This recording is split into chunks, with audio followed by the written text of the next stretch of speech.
Tonight we track a monster typhoon that's forcing mass evacuations in China. A surprising statement from Donald Trump about Ukraine's future and a new tone from South Korea towards his northern neighbor.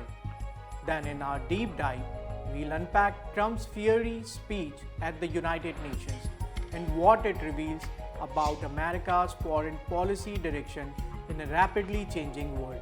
Welcome to World in Focus, and here are the top headlines of the day. We start in Asia, where nearly 2 million people have been evacuated in southern China as Super Typhoon Ragasa, the world's most powerful tropical cyclone this year, barrels towards the coast. The storm has already claimed lives in Taiwan and the Philippines, and now Hong Kong and large parts of Guangdong province are bracing for impact. Authorities have suspended schools, shuttered businesses, and halted transport services in at least 10 major cities as Ragasa is expected to make landfall between Yangjiang and Zhangjiang. Meanwhile, Donald Trump delivered one of his most optimistic statements on the war in Ukraine since returning to office. The US president said he believes Kyiv can reclaim all the territory it lost since Russia's invasion began in 2022. The remark came after Trump's meeting with Ukrainian President Volodymyr Zelensky on the sidelines of the UN General Assembly. Trump argued that Russia's economy is under severe strain, suggesting that Moscow's battlefield moment could weaken, though he offered few details on how Washington might help Ukraine achieve that ambitious goal.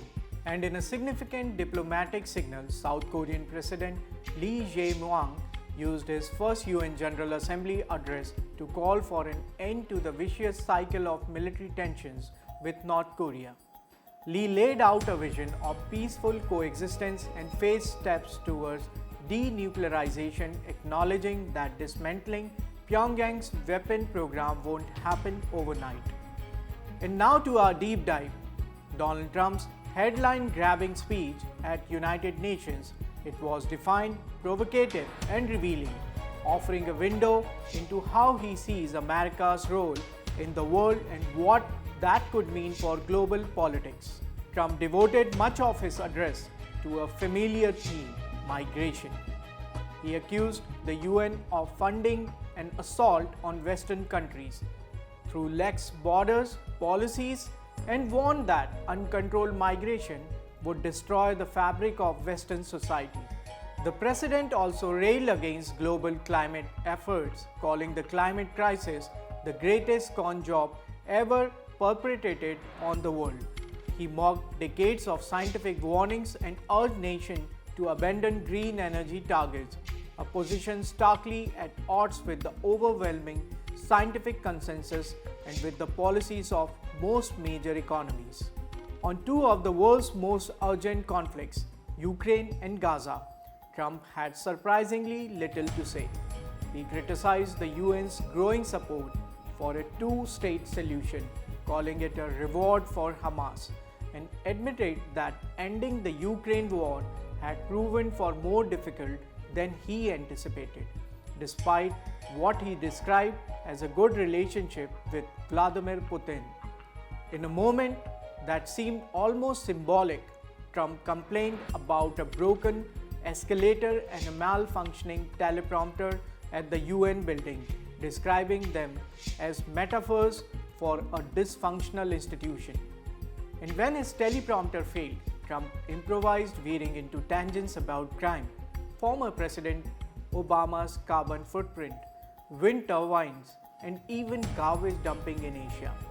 The result was a speech that often felt more like a rally than a diplomatic address. But perhaps the most striking difference from his first term was the reaction, or lack of one. Where delegates once laughed at his rhetoric, this time they sat largely silent.